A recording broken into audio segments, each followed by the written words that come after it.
Negaliu susivaldyti, kai Katrė krenta ant žemės, pradeda klykti, spardytis ir riksmų reikalauti naujo žaislo.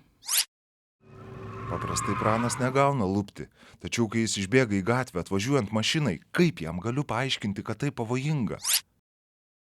Dėl Jokūbo labai dažnai vėluoju į darbą. Prieš išeidamas iš namų jis labai ilgai krapštosi. Kaip galiu nesupykti, kai Julija trenkia Sofijai, kuri apsiverkia ir kanda Julijai. Niekas nepadeda nei reikalavimai, nei grasinimai. Nenoriu, kad tai būtų, nes vėliau gailiuosi.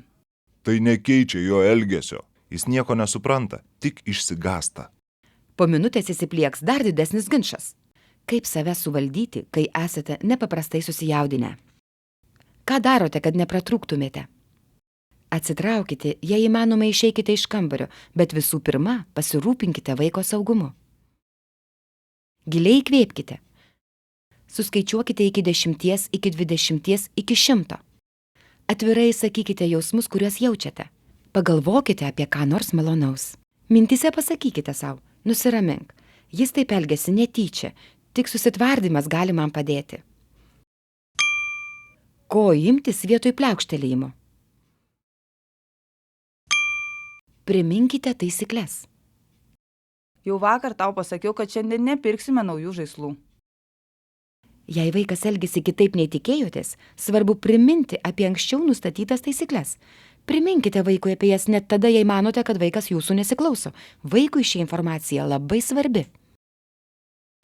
Įvardinkite savo ir vaiko jausmus. Suprantu, kad pyksti negalėdamas pamiegoti, tačiau aš irgi nervinuosi, kai tau reikia laiko apsiauti, nes dėl to vėluoju į darbą.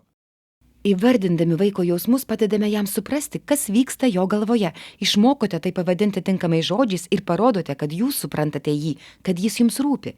Kai kalbate apie savo jausmus, savo vaikui parodote, kad jo arba jos elgesys daro įtaką jūsų savijautai. Tokiu būdu vaikas išmoksta suprasti jūsų reakciją. Parodykite vaikui galimus sprendimus.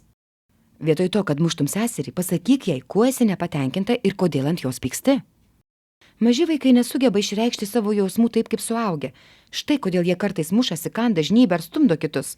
Jau nuo 1 metų rodykite savo vaikui, kaip konstruktyviai išreikšti jausmus. Įspėkite apie pasekmes. Išbėgti į gatvę pavojinga. Jei taip darysi ir toliau, kiekvieną kartą mums išėjus laikysiu tave už rankos. Pasekmių tikslas yra išmokyti vaiką, kad tam tikras elgesys yra pavojingas arba mums nepriimtinas ir sukelia pasekmes. Vaikas išmoksta atsakyti už savo veiksmus. Jei reikia, taikykite pasekmes. Taikyti pasekmes gali būti sudėtinga. Tai gali sujaukti jūsų planus. Pavyzdžiui, teks nutraukti apsipirkimą ar susitikimą su draugais. Štai kodėl taip svarbu įspėti vaiką tik apie tas pasekmes, kurias iš tiesų galėsite pritaikyti. Skatinkite gerą elgesį. Šaunuolis, pusė darbo jau nuveikta. Viena kojinė jau ant kojos, ačiū.